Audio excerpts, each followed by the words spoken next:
గౌరవనీయులు ప్రొఫెసర్ అరగోపాల్ గారు, వారు ఇంకా రాలేదు. అదేవిధంగా జస్టిస్ చంద్రకుమార్ గారు, పాషం యాదగిరన్న,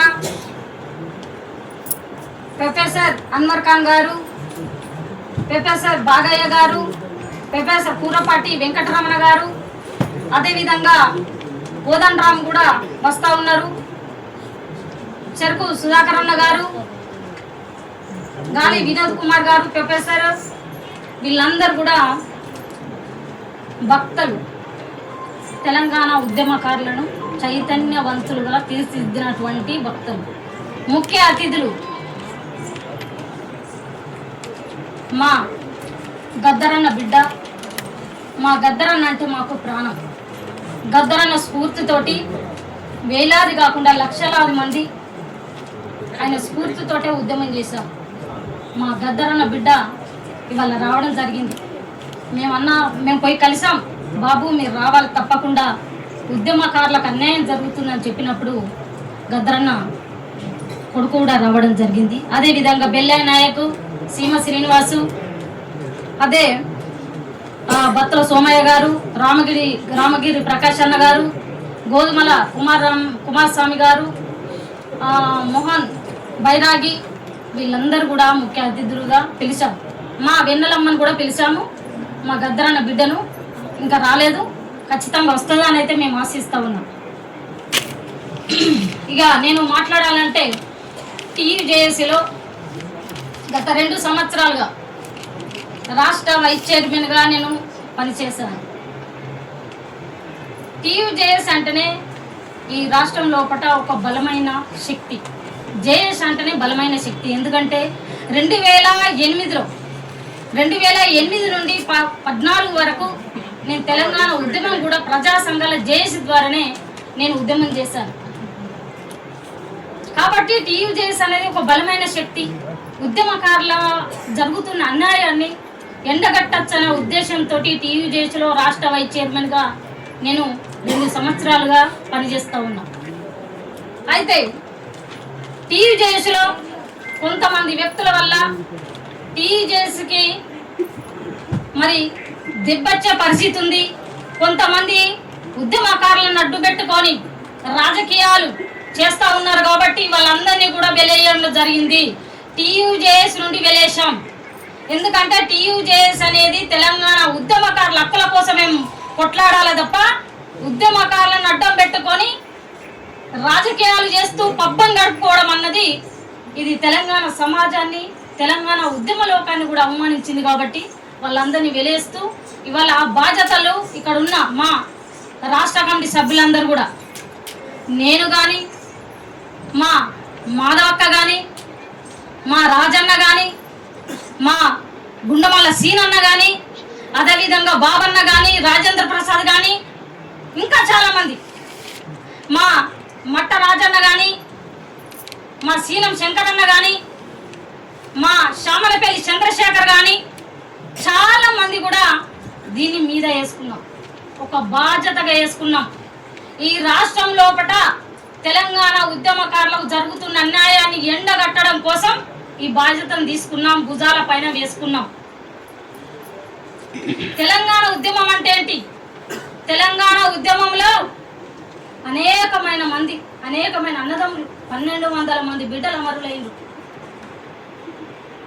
ఎంతో మంది, 1,30,000 మంది, దాంట్లో 50,000 పైచీలకు 65,000 మంది జైలు పాలైనారు. కడమ మంది అందరూ కూడా ఫోటో కటింగ్లు కానీ వాళ్ళు వివిధ రూపంలో ఉద్యమం చేశారు. వాళ్ళందరినీ వెలిక్కి తీయడమే టీయూజేఏసీ పనిగా పెట్టుకుంది. రాష్ట్రం లోపల అన్యాయాలను ఎదిరిస్తాం, తెలంగాణ ఉద్యమకారుల హక్కులను ఖచ్చితంగా సాధిస్తాం. ఇది మా ధైర్యం. నిజంగా ఉద్యమం అనేది ఒక సెంటిమెంట్. ఈ రాష్ట్రాన్ని సాధించడం కోసం 1200 మంది అమరులైనరు, లక్షలాది మంది జైలు పాలయ్యి ఇవాళ తెలంగాణ ఉద్యమం చేస్తే ఇవాళ నేనే తలకాయ పెట్టిన, సాగు నోట్లో తలకాయ పెట్టినా నేనే తెలంగాణను తెచ్చినా అని 10 సంవత్సరాల అధికార పీఠంపై కూర్చున్న కేసీఆర్ తెలంగాణ ఉద్యమకారులు 10 సంవత్సరాల పాలనలో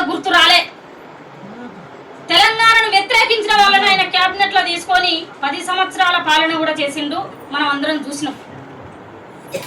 తర్వాత కాంగ్రెస్ ప్రభుత్వం మేనిఫెస్టోలో తెలంగాణ ఇచ్చింది మేమే, ఉద్యమకారులకు కూడా మేము న్యాయం చేస్తామని చెప్పి తెలంగాణ ఉద్యమకారులను మరోసారి నమ్మించింది. ఆ టైంలో ఏం చేయాలి? తెలంగాణ ఉద్యమకారులకు వేరే దారి లేదు, కేసీఆర్ని గెలిపించుకోవడం ఇష్టం లేదు. కాబట్టి కాంగ్రెస్ను అధికారంలోకి తీసుకొచ్చాం.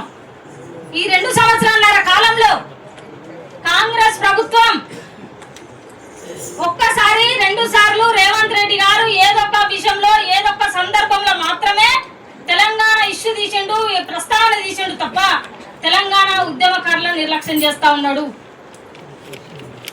ఒకటే అడుగుతా ఉన్నాం ఈ రాష్ట్ర ప్రభుత్వాన్ని, బిడ్డ ఇట్లనే అంటాం మేము, ఇక బిడ్డ రేవంత్ రెడ్డి ఇవాళ మేమే గింట తెలంగాణ ఉద్యమం చేయకుంటే, ఇలా తెలంగాణను మేము సాధించకుంటే ఆడవాళ్ళము వేలాది మంది ఆడవాళ్ళలో నేను ఒక్కదాన్ని, నా మీద 6 కేసులు పెట్టి నన్ను జైల్లో పడేసిండ్రు.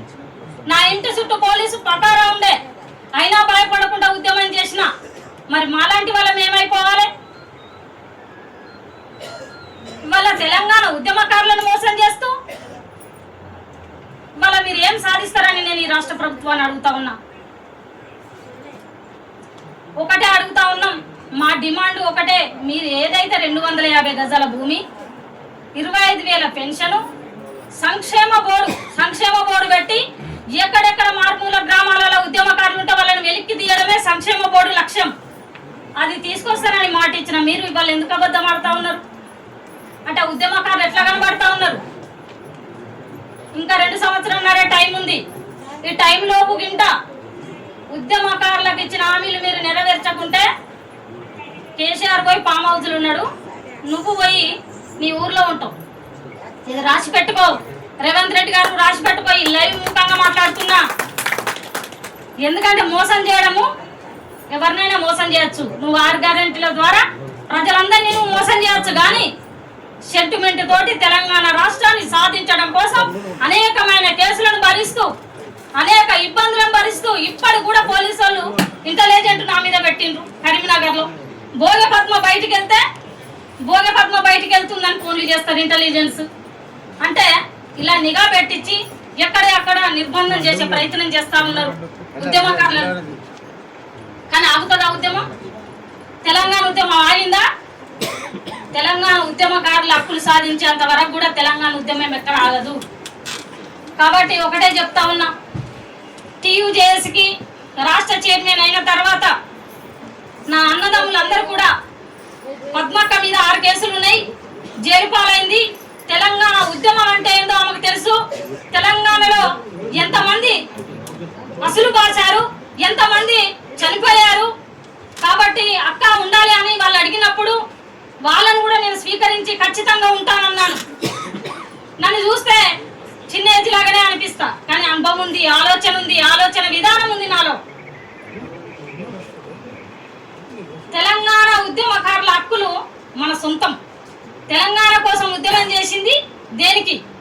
సామాజిక తెలంగాణ కావాలని మా గద్దరన్న పోరాడిండు. 1200 మంది బిడ్డలు కూడా తెలంగాణ సామాజిక తెలంగాణ కోసం కొట్లాడిండ్రు. కానీ ఇప్పటికి కూడా సామాజిక తెలంగాణ వచ్చిందా అన్నలాగా చెప్పండి ఒకసారి. సామాజిక తెలంగాణ రాలేదు. అంటే ఉద్యమకారుల మధ్య చేస్తాము, ప్రజలకు ఈ మేలు చేస్తాము అని తెలంగాణను పాలిస్తున్న ఇంతకుముందు కేసీఆర్ కానివ్వండి, ఇప్పుడు ముఖ్యమంత్రి గారు కూడా, ఈ రాష్ట్ర ముఖ్యమంత్రి కూడా అబద్ధాలతోటి మరి ఈ రకంగా చేస్తా ఉన్నాడు. సామాజిక తెలంగాణ కావాలి. సామాజిక తెలంగాణ కావాలంటే మరో పోరాటం తప్పదు. పోరాటం ద్వారానే సామాజిక తెలంగాణ సాధించుకుందాం. మా గద్దరన్న ఎప్పుడు చెప్పేవాడు, మా ఇంటికి వచ్చేవాడు మా గద్దరన్న.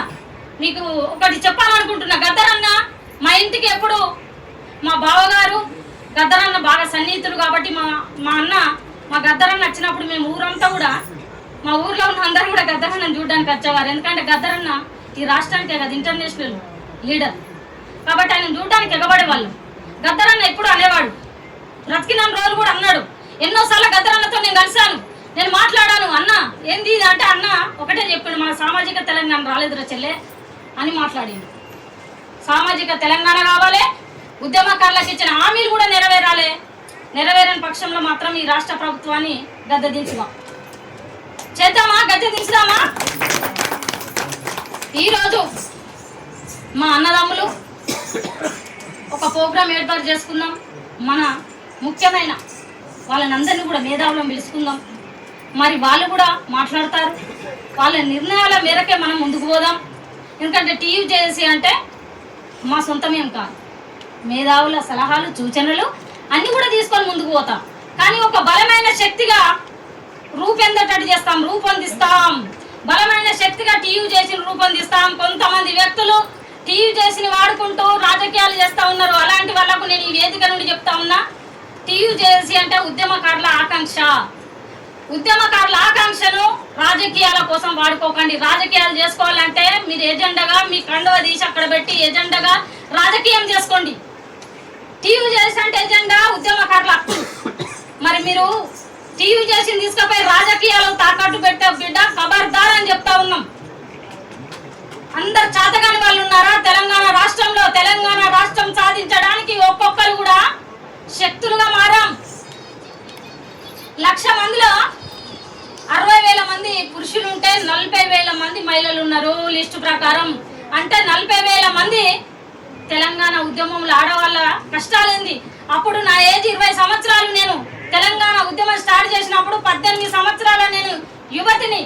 అయినా కూడా తెలంగాణ ఉద్యమం ఖచ్చితంగా తెలంగాణ సాధించాలి. భావితరాల భవిష్యత్ మనకు అవసరం.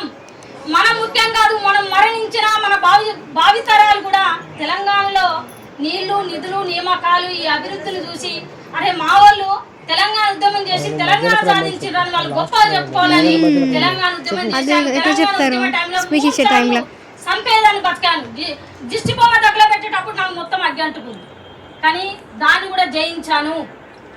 అన్ని కూడా జయించి తెలంగాణ ఉద్యమం చేశాను. నాలాగనే ఇప్పుడు మా రాష్ట్ర నాయకులందరూ కూడా మా అన్నదమ్ములందరూ కూడా ఒక్కొక్కరు ఒక్కొక్క రకమైన ఉద్యమకారులు, ఒక్కొక్క రకంగా ఈ రాష్ట్రంలో కష్టపడ్డ వాళ్ళు. 2008 నుండి 14 వరకు కూడా రాష్ట్ర పదవులతోటే నేను ఉద్యమం చేసిన. అంత చిన్న ఏజ్ లో కూడా. అంటే మీరు ఆలోచన చేయండి. కావాల్సింది తెలివితేటలు. మన రాష్ట్రంలో కూడా జరుగుతున్న అన్యాయాలను ఎండగట్టడము, రాష్ట్రాన్ని సాధించుకునే విధానం, ఇవన్నీ కూడా నాకు అవగాహన ఉంది కాబట్టి నేను ఆ రోజు ఉద్యమం చేశాను. ఆ ఉద్యమంలో నేను సక్సెస్ అయినా అనుకుంటున్నా. అంటే సామాజిక తెలంగాణ ఇంకా రాలేదు, కానీ తెలంగాణ మనం అనుకున్న తెలంగాణ అయితే మనం సపరేట్ తెలంగాణను మనం సాధించుకున్నాం. అంటే సామాజిక తెలంగాణను సాధించుకుందాం, ఖచ్చితంగా సాధించుకుందాం. ఎందుకంటే మన పోరాటంతో సామాజిక తెలంగాణ వస్తుంది. ఖచ్చితంగా మనం అందరం కలిసి తెలంగాణ సాధించుకుందామని తెలియజేస్తా ఉన్నా. అదేవిధంగా ఇక్కడికి వచ్చిన అందరూ కూడా ఇవాళ నా అన్నదమ్ములు, పెద్దలు, మేధావులు అందరు కూడా మీరు మాట్లాడే విధానంలో మాకు ధైర్యం రావాలి. మీరు చెప్పే విధానంలో టీయూజేసీ బలోపేతం ఎలా చేయాలో మీ మాటల ద్వారా చెప్పండి. మీ సలహాలు సూచనలు ఖచ్చితంగా తీసుకుంటాం. టీయూజేసీని రాష్ట్రం లోపల ఒక బలమైన శక్తిలాగా మారుస్తాం. ఉద్యమకారుల హక్కుల కోసం 1,50,000 మంది ఉద్యమకారులు ఉన్నారు. వాళ్ళందరూ కూడా న్యాయం చేసే దిశగా ఈ టీయూజేసీని ముందుకు తీసుకెళ్తాం. ఇది రాసి పెట్టుకోండి. ఖచ్చితంగా ఈ పోరాటం ఆగది, ఈ పోరాటం అవతారం చెందుతుంది. ప్రతి జిల్లాలో కూడా ఉద్యమకారులను బయటికి తీస్తాం. ఖచ్చితంగా మేము ఎక్కడ వెనకపోము. మాకు ఎన్ని ఇబ్బందులు కానివ్వండి, మా మీద ఎన్ని కేసులు పెట్టి ఇవ్వండి, ఎంత ఇంటెలిజెంట్ మా ఇంటి పూట తిరగనివ్వండి, మా ఇంటి పూట పోలీసు వాళ్ళు ఉండనివ్వండి, కానీ నన్ను మాత్రం ఆపలేరు. ఎందుకంటే కరీంనగర్ జిల్లాలో దాదాపుగా 10-15,000 మంది ఉద్యమకారులు ఉన్నారు. నాతోటి చేసిన వాళ్ళే దాదాపు 2,500 మందితో నేను పనిచేస్తాను. వాళ్ళందరినీ బయటికి తీయాలి. మన స్వార్థం మనం కాకుండా మన తెలంగాణలో ఒకటి ఉన్న ఉద్యమకారులందరూ కూడా బయటికి రండి. ఒక్కరు చేస్తే కాదు, అందరం కూడా బయటికి వచ్చి పోరాటం చేస్తేనే మనం విజయం సాధిస్తామని తెలియజేస్తూ ఇక్కడికి వచ్చిన మేధావులందరికీ కూడా ధన్యవాదాలు. నా అవకాశం ఇచ్చిన నా అన్నదమ్ములకు, నా బాబన్నకు అందరూ కూడా ధన్యవాదాలు తెలియజేస్తూ, మేధావులారా మీరు ఇచ్చే సూచనలు సలహాలు మాకు అవసరము. మీరందరూ కూడా చక్కగా మాట్లాడండి, మాకు సూచనలు ఇవ్వండి అని తెలియజేస్తూ జై తెలంగాణ, జై తెలంగాణ, జై తెలంగాణ, జై తెలంగాణ. Thank you.